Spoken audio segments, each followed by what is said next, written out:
What's up everybody? Today I want to walk you through my Reaper template. I'm going to show you how everything is routed, what I have connected to it, the plugins, the amp sims, how I'm able to connect to OBS and record, and all of that and more coming up.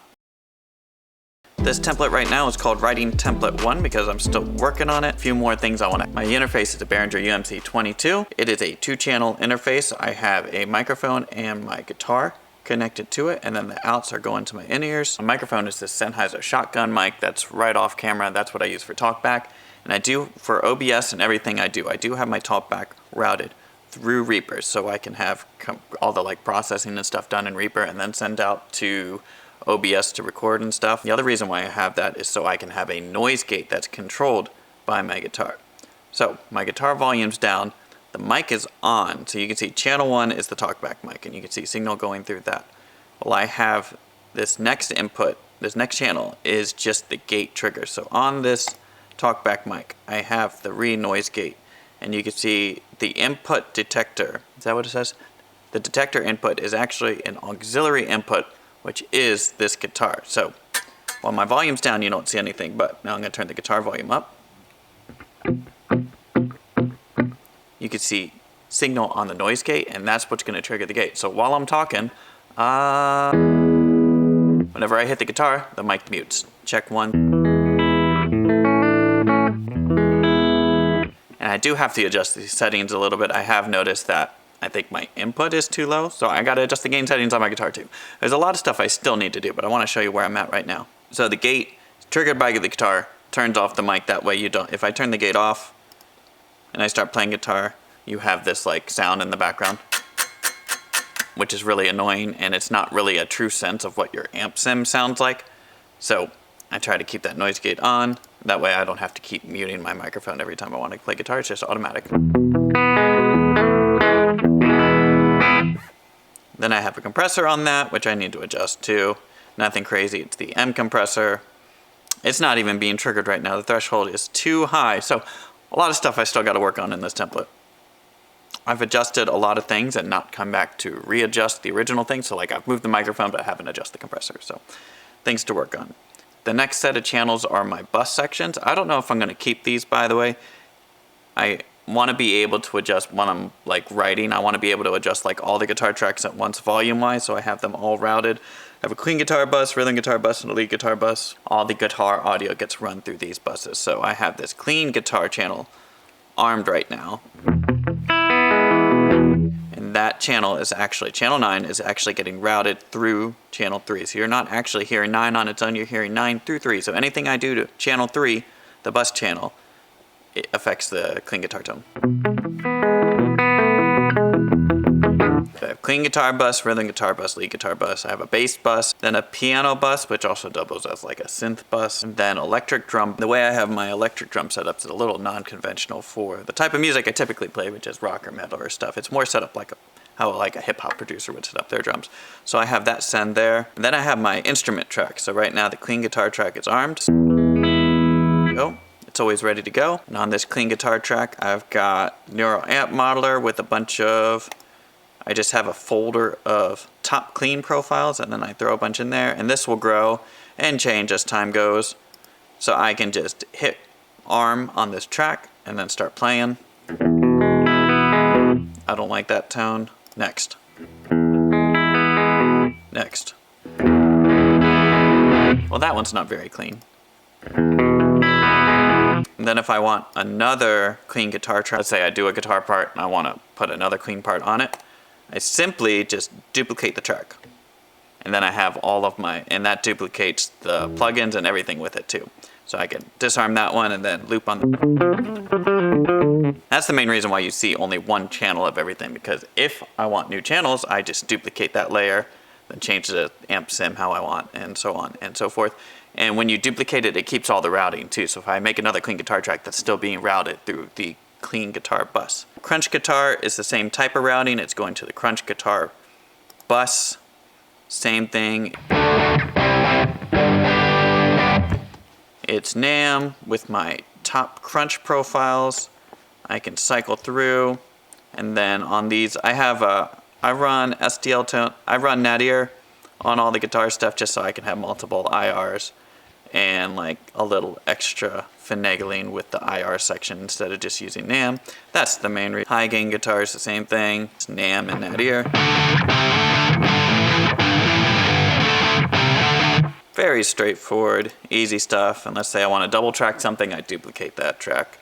Keeps all the settings, keeps all the rowdy. Bass, I don't have a bass right now, but right now the main plugin I use is Duality by Audio Assault. That'll probably change coming up. I'm not too attached to that one. It's cool, it's flexible, gets the tones I want, but I've been enjoying the bass profiles on NAMM, so I'll probably throw NAMM in there too, and another instance in that ear. All right, piano. I don't know if you can see it, but I do have a MIDI keyboard here. I can't play piano, so it's just kind of to like figure out melodies and stuff. And I have 3 instances of Spitfire Labs open on this for some reason. Labs by Spitfire Audio is great. It's my go-to. I mean, the pianos just sound great. I can't play piano, but that's just your basic soft piano. They have tons of other sounds. Let's just get rid of that. And they're coming out with sounds all the time. These are all free, by the way, all free sounds. It's synths, vocals, strings, love the string section, and some other weirder stuff. I put a, what was it? I put a trumpet in a song the other day. It was really cool. And if I want another one of those, I just right click, duplicate, another layer. It's very cool. Drums. I am going to change this from a single track to multi-track at some point. I just don't have it right now. Drums, I have switched back to ML drums on the grunge rock preset for Essentials. Yes, I paid for a plugin. Isn't that crazy? It's very unlike me, and for some reason sometimes these things don't load. Trust me, there are symbols over here. That's kind of cool. Not helpful, but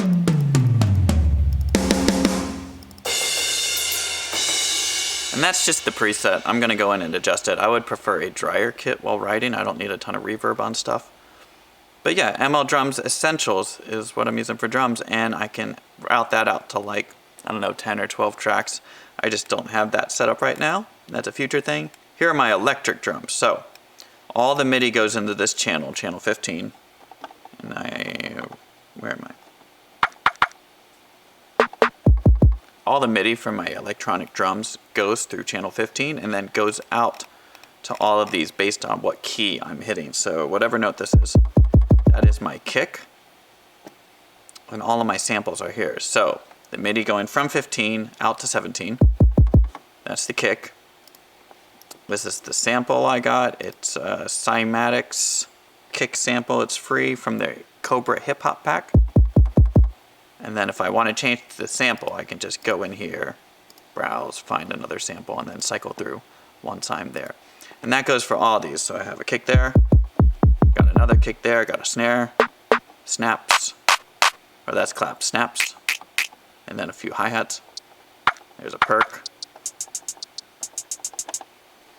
And then all of that is routed to the electric drum bus. So I can adjust the volume of all the electric drums just from there. And I don't remember the reasoning on why I have the MIDI separate.